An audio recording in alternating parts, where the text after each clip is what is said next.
As it is now, my life is in Mamuka's hands. My life is in Mamuka's hands.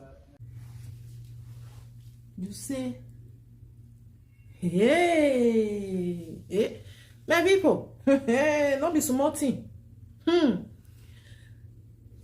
Voila, then say no they finish. It be like bicycle where no get brake. It no get direction. Hey. Hello, my people. I greet the full house from Untouchable. My whole soul now they fine. And I do well so now tell the help me to the share, comment, like. God go bless you now.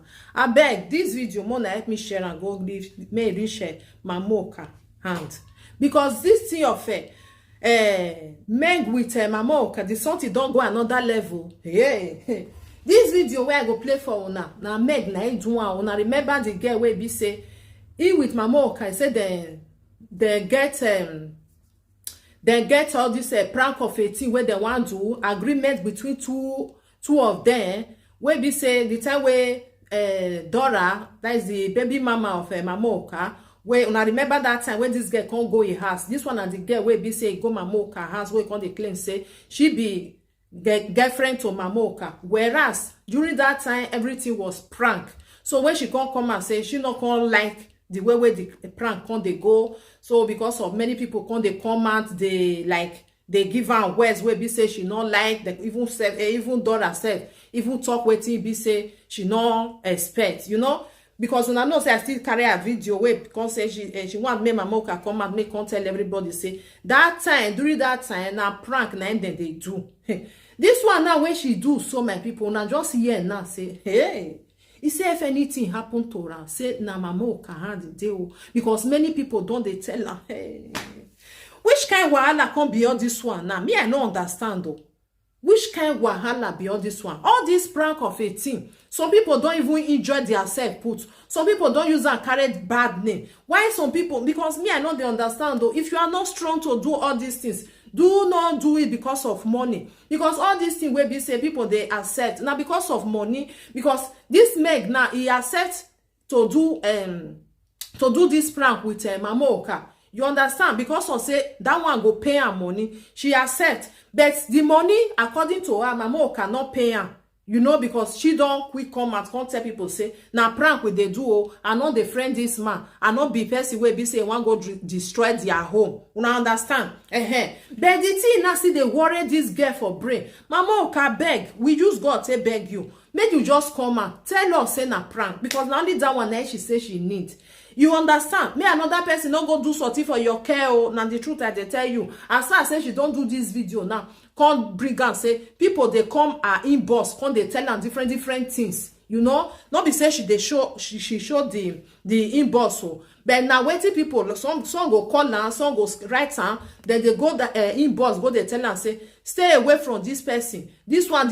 May you want make something happen to you. Many things will be say this girl don't they try to bring out to tell people say Mamoka because it not go good make your name go another level. I know say you they pass through something where really just happen now. We thank God for that one. So everything don't they okay. My brother, if now only 5 minutes you get, use and take do video because sometimes person go talk. Wait till you talk, it not go be say it go happen. So another person will go do it for your care. Because like this one now, not be say she talk say now you they call her or now you they write her. He say people where be say they come they measure your name. They go see they tell her say stay away from this person. I be you want make something happen to you. So now she come they fear now say Mamoka come out and say that it was a prank. You people we are doing before. May your people for living for waste. Because now the truth I they tell you, Mamoka, just come and tell the truth, may they go. Because even the girl, you can see that she's not okay with her mental, you understand now, because depression is real. Depression is real. Now make me talk and say, if you're not strong for brain, not do all this nyama thing where be say, okay, now money they want give you. What of waiting go come back? Can you take it? Now be the thing. May we listen to our video. Hi guys. So some people are coming to my DM to tell me that I should be careful. That I should be very careful before Mamuka is going to hurt and harm me. That I should be careful because of Enugu Ezike. I don't know the reason why they say I should be careful of Enugu Ezike. I don't know. I don't know the reason why people say I should be careful of Enugu Ezike. But they just say I should be careful. As it is now, my life is in Mamuka's hands. My life is in Mamuka's hands. It's better I died in truth and my confidence than I died in pain and silence. I can't keep calm. Till tomorrow, I'll keep saying this thing. All I need is just peace. I'm not breaking anybody's home. I have never dated Mamuka before. People are laying accusation against me that I'm breaking people's home. I have never. We have never dated. All I just need, Mamuka should come outside. Mamuka should come outside and say, everything is just a plan work. Everything is a prank. Then I will be good. I don't even need his money again. I don't need his money. He should come out. Everything that he has promised me to give me and he did not fulfill it, good and fine. Let that one should just go for God.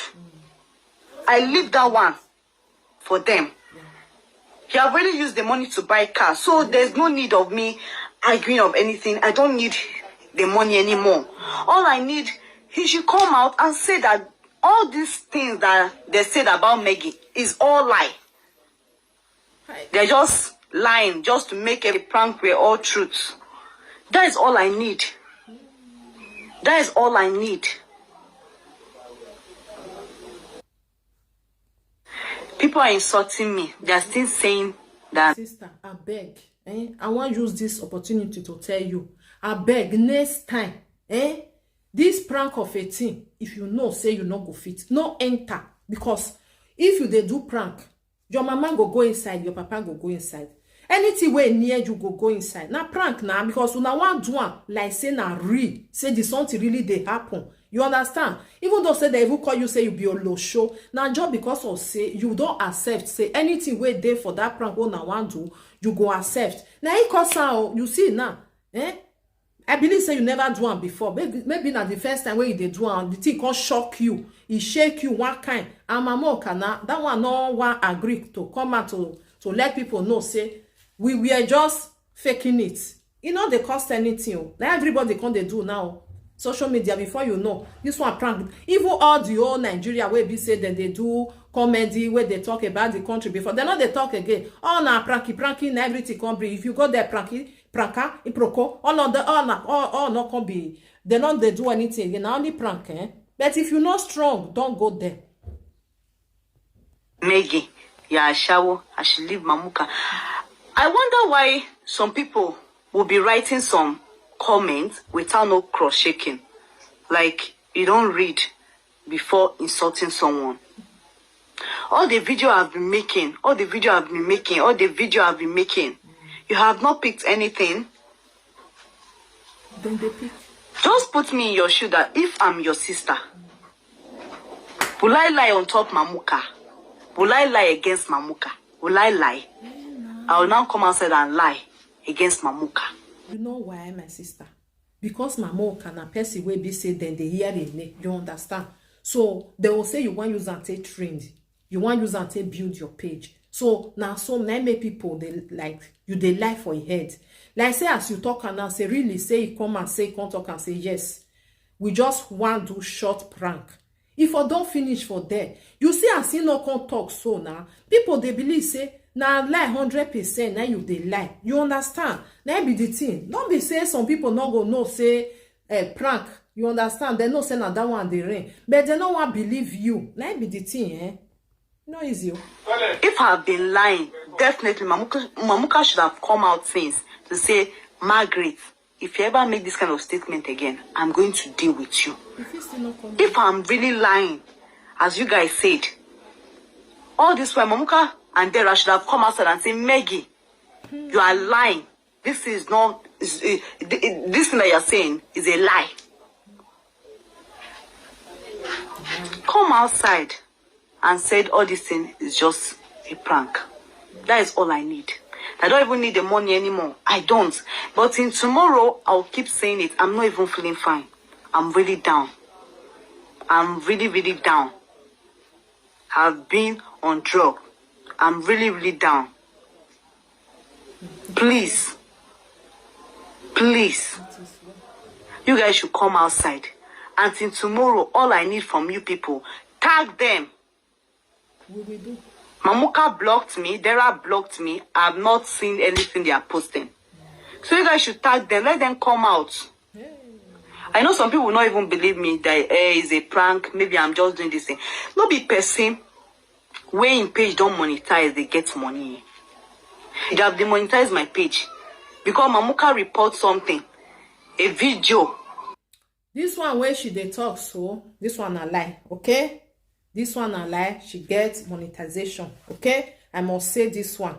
Because you see, sometimes when people they talk, because me now can't they believe, say maybe you want really the user, the trend, okay? Maybe we fed the listing, they go.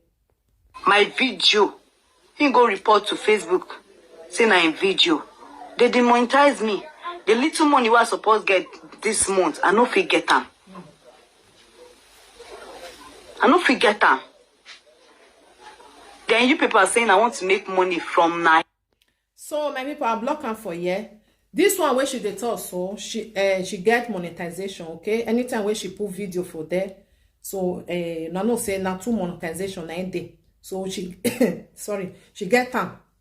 She get them, okay? But for my mom to come out, I don't believe say that one go come out. It's just the truth of the matter. Because sometimes all these people where be say their name don't they go like this, they go up, they don't they even try, they don't even want me they would reply anybody. Okay, my people, thank you for being here. Mona go follow our page. Our page na Margaret, I be Meg. Be na Meg, I be Margaret, and then they call her. Okay, Mangi or Mangi.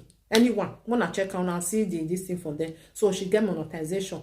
Even though say then they monetize you, they must still pay you the money where be say you work before they monetize you. And from the other month where be say your page no come they get revenue, now you don't get money. Okay, my people, thank you for being here. I really appreciate you now. Bye bye for now. Help me to share this video.